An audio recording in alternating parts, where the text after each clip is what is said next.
One Piece. Oh, RGC that shit right now, baby. Well, Brian, it's funny that you mentioned that because One Piece chapter 993, The Dream of Wano, it is the very first audience voted certified RGC. Certified RGC. We didn't You get said it's the first anonymous one? no I mean- audience. Audience voted it. Oh, they all the poll. voted. Oh, word. 60% The of the audience vote. got some good taste, dude. 60% of the yeah. vote went to One Piece. If you guys want to cast your vote for the next one, check out our Twitter at New Jump City on Sunday afternoonish, and I'll post the chapters that are up for discussion. You could also write in your favorite chapter because Twitter only gives me 4 choices. So if I miss yours, you could just write yours in and I'll take it into account. But with that being said, let's dive into One Piece. We start out in the Flower Capital. It is the Grand Fire Festival. Apparently this is a time where the entire population of Wano just kind of forgets that they're under a totalitarian regime for like a night, and they get to just drink and be happy for one night. And right now, That's literally because everybody's off everyone goes to that island yeah, every year too. So, that's why they're able to celebrate. yeah, and Kind of sad, man. And right now they're just kind of like dreaming, they're hoping that like, man, at least for tonight, the Ayakaza 9 beat the shit out of Kaido. They're just talking mad shit just because it's that night. And speaking of which, we cut back to Onigashima where we finally get an answer as to what the mysterious bullets that Queen was shooting down at the banquet hall.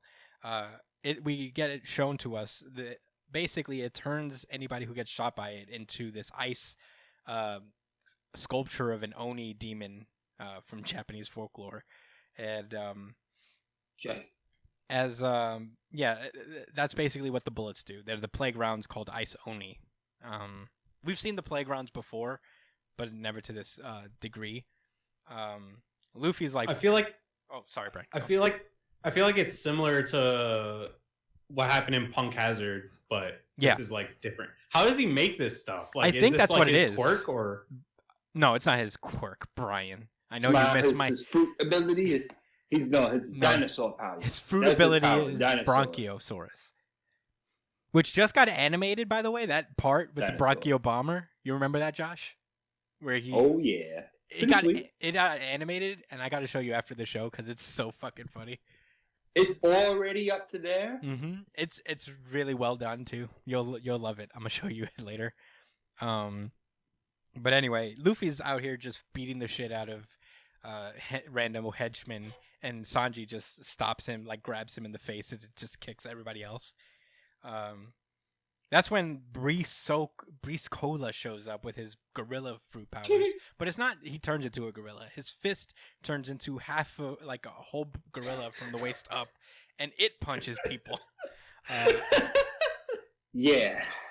These smile fruits are no bueno. Yeah, they're literally like the fucking bootleg DVDs that you pick up off the street. They just like give you a worse version of their power, where a sentient gorilla lives on your arm. So it goes for a swing, and it's actually very powerful. It's called Gorilla Punch. It's pretty funny. And Sanji starts yelling at Luffy to stop fighting everyone and conserve his energy for Kaido. And that's when Jim. So he punches, and then the gorilla punches. Yes, Brian. But It's so stupid. That is indeed what's happening. that's when Jinbei shows up, brick fists this dude into the fucking ceiling. I love Jinbei. Not before that, but that's after Sanji and Luffy talk about who wants to clean up the fodder. Yeah, that's what I first. said. Sanji's basically like, stop fighting everyone, and Jinbei's like, let's go, and Sanji's like, no, I'm in charge of dragging Luffy along. It's pretty funny. He's like, don't take my number 3 spot. They get Jinbei's so polite. Yeah. No, Yeah, okay, Jinbei's like, oh, my bad. Sorry, No bud. one's stepping on So, those toes. do you guys think Jinbei is stronger than Sanji? No. Probably. I don't know. I think he's a more skilled fighter. Jinbei's a whole warlord though, and they're pretty But I strong. mean, He's at I least, guess you think Jinbei is? You think he's stronger than he Sanji? might be. I mean, you can make a case for it. I think Jinbei.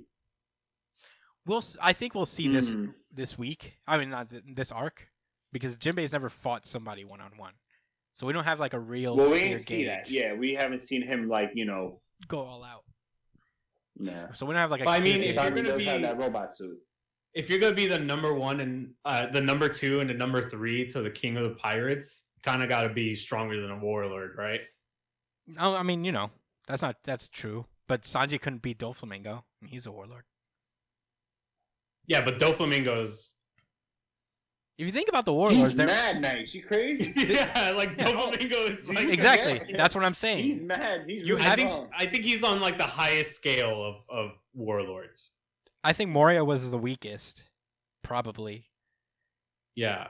Arguable. I mean, weakest under certain circumstances. Well, we also haven't I think seen Kuma. Like Kuma's probably one of the strongest.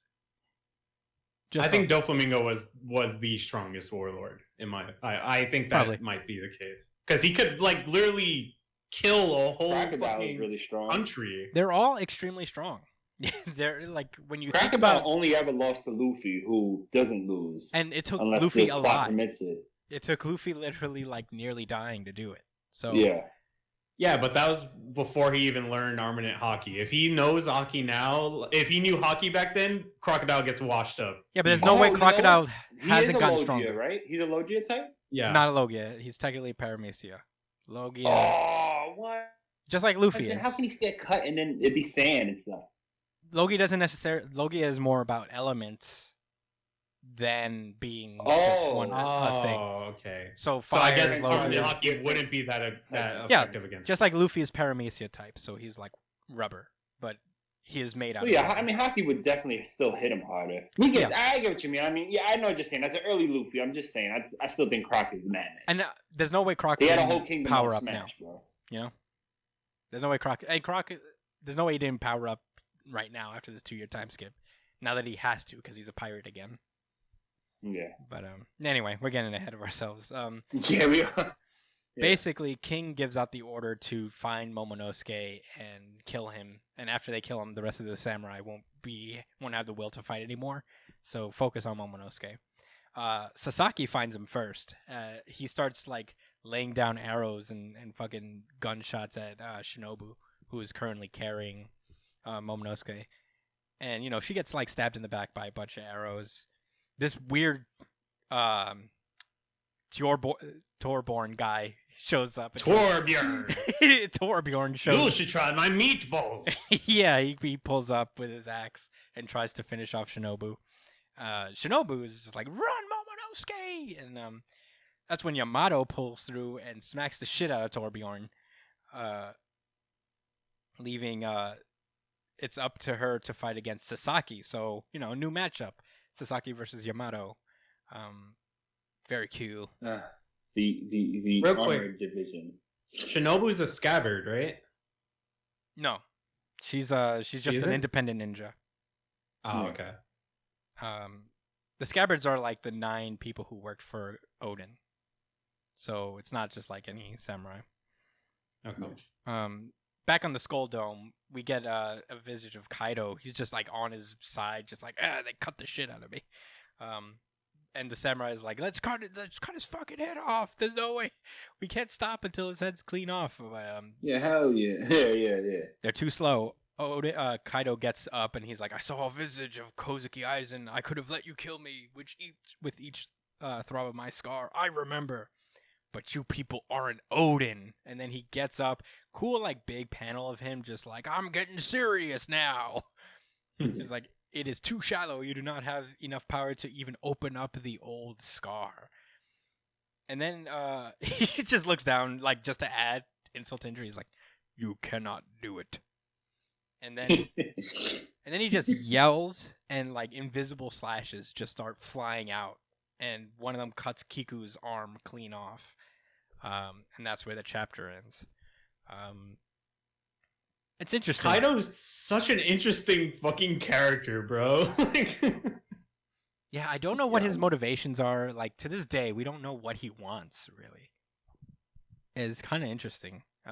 He seems someone that's honor bound, but also a pirate to the core, which is, you know, weird if you're not a good guy. You know what I'm saying? But it's also like he wants to die, but then he won't die to someone who's not worthy of killing him either. Maybe. It's like maybe that's why he's doing it. Like, this is all one bit. Is like he's waiting for someone to kill him. Like, he's torturing all these people so that someone would finally kill him. I don't know. because he's like, he mentions, I would have let you kill me, but you can't even open up my old scar. So why the fuck would I let you kill me if you're not anywhere near the man that Odin was, right? That's true. I think there's a lot of validity to that because, you know, the fact, I think it was the reason he defeated Odin as well. Mm-hmm. And he knows, like, damn, I would have died that day. I was supposed to die that day. Mm-hmm. But I did some underhanded shit. Yeah. I feel like this chapter was just him being disappointed in the scabbards a little bit, you know? Yeah.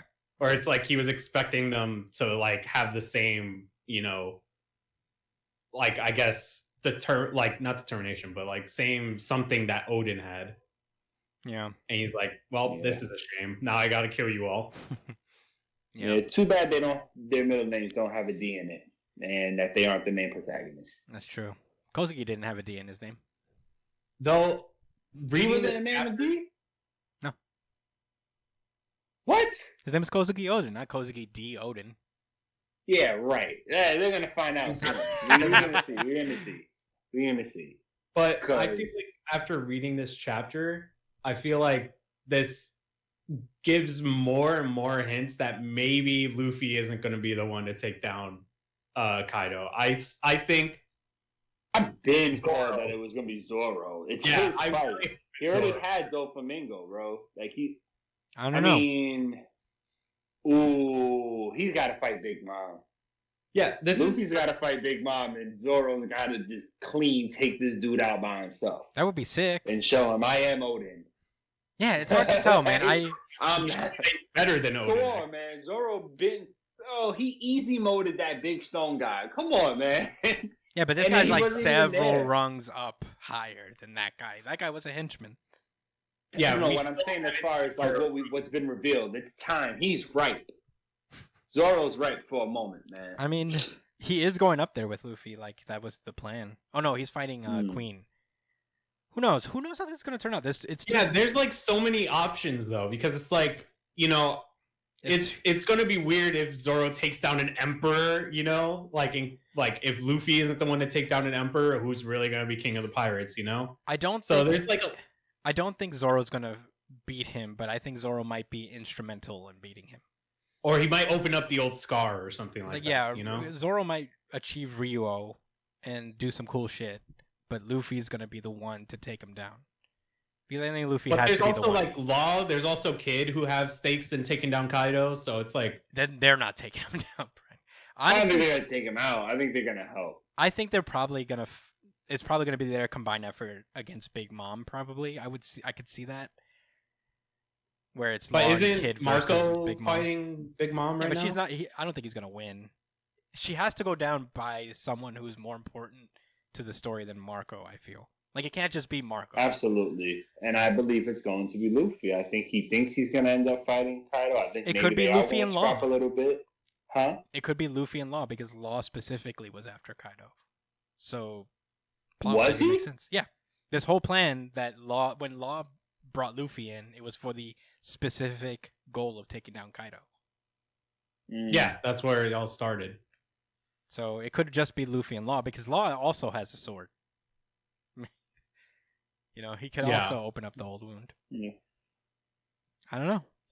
It's fascinating. It's good that like we can like theorize. It's good that we have options. That you know, it's all the chaos that Oda's writing. It just makes it fun, you know, where you don't exactly know how it's gonna go down, but very interested to say the least.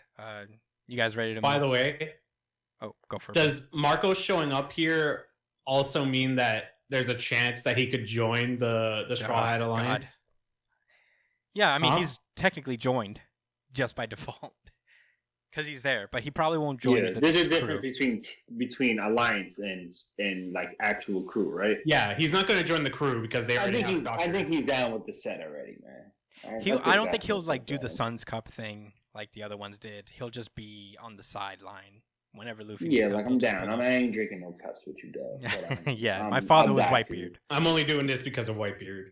Bro, yeah, Phoenix is literally like putting himself on, like putting his life at risk for the sake of Luffy's crew. Yeah. So He's like, I think he's down.